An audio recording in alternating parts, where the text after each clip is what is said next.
जो कर कष्ट आवे पुनि कोई, जो कर कष्ट आवे पुनि कोई,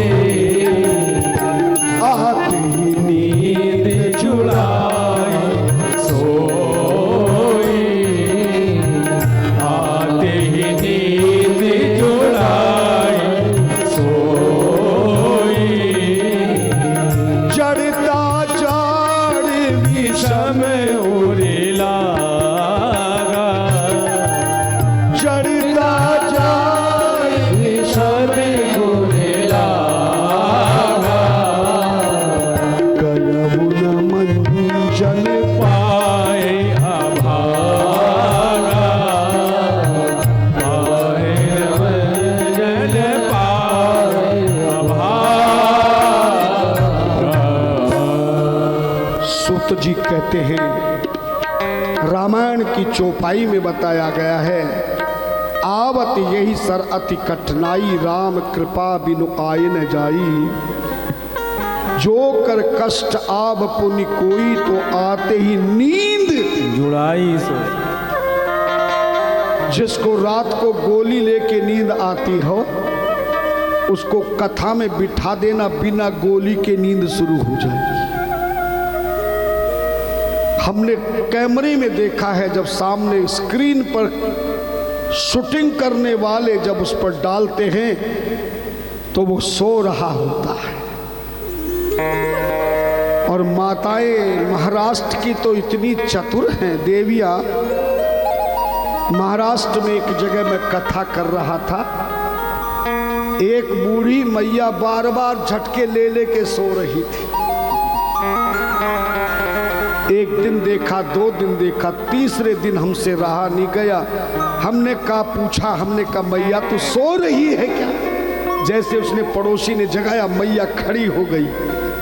बोले गुरुजी मैं सो नहीं रही हूँ, मैं तो सब तो आँख खोल कर सुन रहे, मैं ध्यान लगा के कथा सुन रही। जय हो। उसने सोचा होगा धामपुर वाला महाराज यूपी का है, हम तो महाराष्ट्र के, हमारी बात पर विश्वास कर लेगा। पर उसको पता नहीं कि महाराज तेरे से भी ज्यादा चतुर है।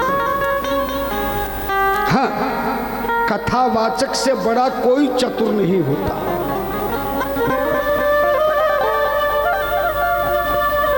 पक्षियों में सबसे ज्यादा चतुर कौन होता मालूम है? कौआ। कौवा होता है। कौवा जानते हैं क्या बोलते हैं आपके महाराष्ट्र में कौवे को? हाँ, और इसीलिए रामायण के अंदर पढ़ा होगा, सुना होगा कि काकभूषण जी व्यास गद्दी पर बैठे हैं और गरुड़ जी महाराज नीचे बैठकर यजमान बनकर कथा सुन रहे हैं। जरा जोर से बताना, कौवा बड़ा होता है कि गरुड़ जी महाराज बड़े होते हैं? गरुड़ जी महाराज। गरुड़ बड़े होते हैं। किसी ने कहा कि तुमने इतने बड़े गरुड़ जी जिस पे भगवान विष्णु लक्ष्मी सवारी करते हैं, उसको तो आपने नीचे बिठा कि कौवे को तुमने व्यास गद्दी पर बिठा रखा है। और हमने तो चाणक्य जी से सुना है, काके पक्षी सु चांडाल है, पशुनाम च कुक्कर। कौवा तो चांडाल योनि का कहा गया है, जिसके हाथ लगाते शरीर अपवित्र हो जाता है। दुनिया में सबको पालते, लेकिन आज तक किसी ने कौवे को नहीं पाला। कबूतरों के लिए दाना डालोगे पर कौवे के लिए रोटी नहीं डालोगे। ज्यादा से ज्यादा पितृ पक्ष में, श्राद्धों के दिनों में कौवे को खिलाया जाता है। तो फिर आपने इस चांडाल पक्षी को गद्दी पर बिठाया और हंस को तुमने नीचे बिठाया। तुलसीदास जी बोले, व्यास गद्दी पर वही बैठ सकता है जिसके पास कौवे जैसी बुद्धि होगी। बोले तुम काके पक्षी सु चांडाल है, हारे हारे महारे हर हर हर हर महारे। बोले व्यास गद्दी पर वही विद्वान कथा कर सकता है जिसके पास शरीर तो विद्वान का हो पर बुद्धि कव्वे जैसी हो। काक चेष्टा बको ध्यानम, शास्त्र कहता है कव्वे जैसी चतुरता किसी के पास नहीं होती। अगर विश्वास नहीं तो आज तक तुम किसी भी पक्षी को, शिकारी को पकड़ते हुए देखा हो, है ना? शिकारी दाने डालकर अपने जाल में किसी भी पक्षी को फंसा सकता है, मगर आज तक आपने किसी कव्वे को जाल में फंसते हुए देखा है क्या? बोलो ना, सिर मत हिला, बोला कर। और सच बताना, जोर से बताना, कव्वे की गर्दन एक जगह रहती है कि घूमती रहती है? घूमती रहती है। बोलो ना।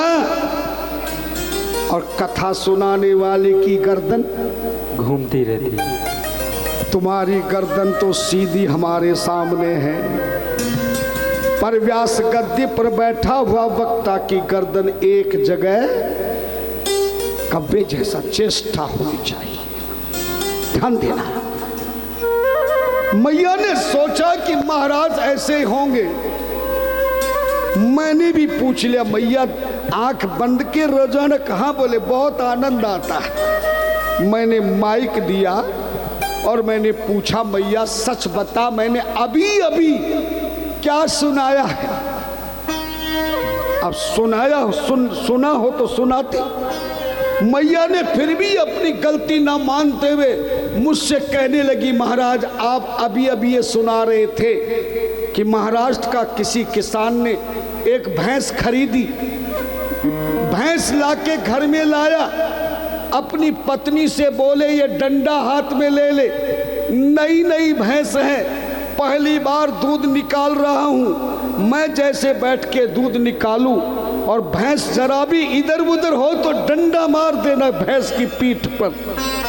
महाराज आप यही सुना रहे थे, किसान जब दूध निकालने लगा और भैंस जैसे ही इधर हुई तो डंडा तो मारा था भैंस के, मगर घरवाली का हाथ चला गया, घरवाली की पीठ पर डंडा चला गया। मैं तो कुछ नहीं बोला, उसके पास में उसकी बहू बैठी थी, उसने हाथ पकड़ के नीचे बिठा दिया और बहू बोली, महाराज ये बात नहीं, ये तो अभी अभी हम टीवी पे धारावाहिक देख कर आए।